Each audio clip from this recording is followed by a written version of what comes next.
और चलिए रुक करेंगे एक बड़ी खबर की ओर, जहां प्रयागराज लाया जाएगा असद का शव। गुलाम का शव भी प्रयागराज लाया जाएगा। असद का शव नाना को सौंपेगी पुलिस, तो गुलाम का शव लेने से परिवार ने इनकार कर दिया है। कसारी मसारी में असद का अंतिम संस्कार होगा। झांसी की मोर्चरी में रखे हुए हैं दोनों के शव, जिन्हें पुलिस लेकर आएगी प्रयागराज तक और फिर नाना को सौंपेगी प्रयागराज पुलिस। असद के शव को प्रयागराज में ही यहां पर दफन किया जाएगा। कसारी मसारी में अंतिम संस्कार होगा असद का।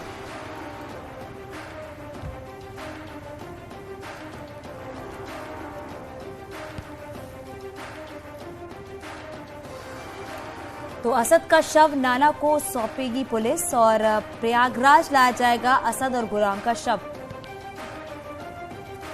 झांसी की मोर्चरी में दोनों का शव रखा हुआ है और कसारी मसारी में असद का अंतिम संस्कार होगा, ये बात सामने आ रही है।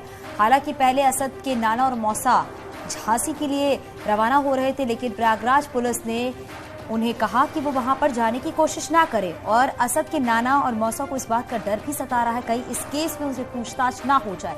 इसीलिए अब प्रयागराज असद का शव लाया जाएगा, गुलाम का शव भी प्रयागराज लाया जाएगा।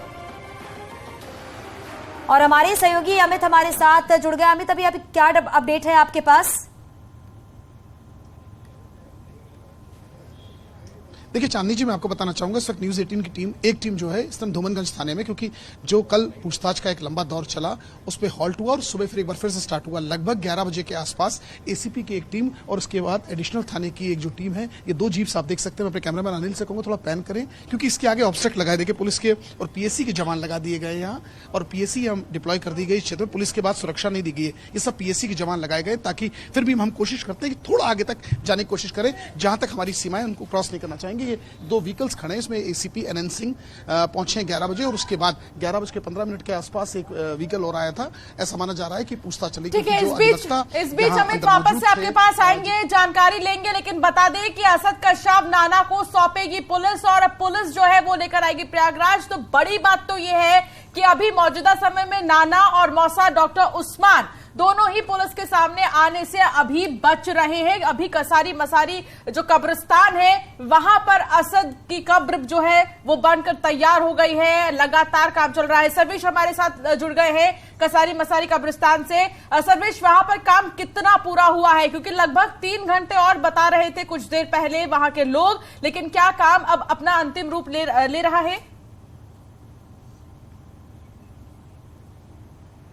देखिए, मैं इसमें कसारी मसारी इलाके में हूं और इसके पीछे ही जो ये झाड़ियां दिख रही हैं, इसके पीछे कब्रिस्तान है और वहां पर कब्र खोदने का काम चल रहा है। करीब 2 से 3 घंटे और भी अभी लगेगा और इसमें इसी कब्रिस्तान में जो है उसे दफन किया जाएगा और वो काम लगातार अभी भी चल रहा है। और यहाँ ये बताया जा रहा है कि इस असद के जनाजे में वहां उनके पैतृक घर पर चकिया में, जहां पर 2020 में उसको ध्वस्त कर दिया गया था, वहां पर तैयारी की जा रही है और जो मोहल्ले के लोग हैं, जो करीबी रिश्तेदार हैं, वो उसमें शामिल होंगे। और इसके साथ ही साथ अभी भी अतीक अहमद और अशरफ के शामिल होने पर संशय बना हुआ है। ये कहा जा रहा है कि उनके वकीलों की ओर से पुलिस कमिश्नर और इसके साथ साथ डीएम को एक अर्जी दी जाएगी कि उनके शामिल होने दिया जाए, लेकिन अभी इसकी संभावना बेहद कम है। लेकिन इसकी तैयारियां यहां पर की जा रही। करीब 2 बजे तक कब्र को पूरी तरह से तैयार कर दिया जाएगा और इसके साथ ही साथ यहां पर तमाम लोग जो है वो पहुंचे हैं। और जो कब्र खोदने वाला व्यक्ति है, उससे हमारी जब बात हुई थी तो उसने कहा उसको फोन के द्वारा रात को ही इत्तला दी गई थी कि वहां पर कब्र खोदी जाए। तो कब्र खोदने का काम लगभग पूरा कर लिया गया है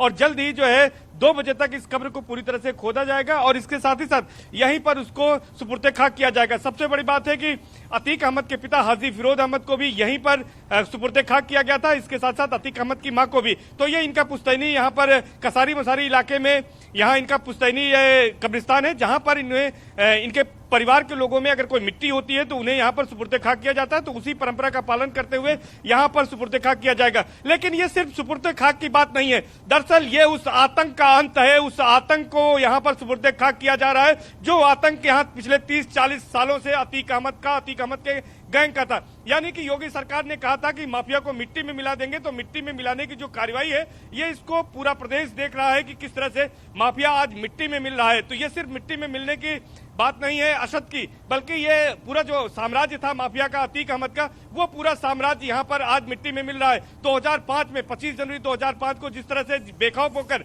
बसपा विधायक राजू पाल की हत्या की गई थी, जिसमें अशरफ का नाम सामने आया था और अतीक अहमद भी का नाम सामने आया था। सीबीआई में मामले की अभी तक जांच चल रही है और सीबीआई से जल्द ही मामला इसमें फैसला भी आने की संभावना है। तो ऐसे मामले में 18 साल बाद जब उसका गवाह नहीं माना, उमेश पाल का मुंह बंद करने के लिए उसकी हत्या की गई, तो बेखौफ होकर हत्या की गई। और ये शायद अपराधी भूल गए कि ये योगी सरकार है और योगी सरकार में चुन चुन का हिसाब लिया जाएगा और वही चुन चुन का हिसाब हो रहा है। सर्वेश, अब उत्तर प्रदेश उत्तम प्रदेश बन गया है, यहाँ पर अपराधियों की कोई जगह नहीं है। और साथ ही साथ अब ये भी है कि बड़े बड़े माफिया अब घुटने टेकते हुए नजर आ रहे हैं और सबसे बड़ा सबूत जो है और अतीक अहमद को ही देखा जा सकता है किस तरीके से अपना खौफ दिखाता था, लेकिन आज घुटने टेके हुआ है। और चलिए हमारे सहयोगी संदीप भी हमारे साथ जुड़ गए। संदीप, अभी आपके पास क्या जानकारी मिल पा रही है? देखिए, असद का शव अतीक के आवास पर चकिया में देर शाम तक आएगा, लेकिन उनके आवास पे लोगों का इकट्ठा होना सुबह से ही शुरू हो गया है। तमाम महिलाएं आप देख सकते हैं, ये असद के जनाजे में शामिल होने के लिए आई थी, उसे देखने के लिए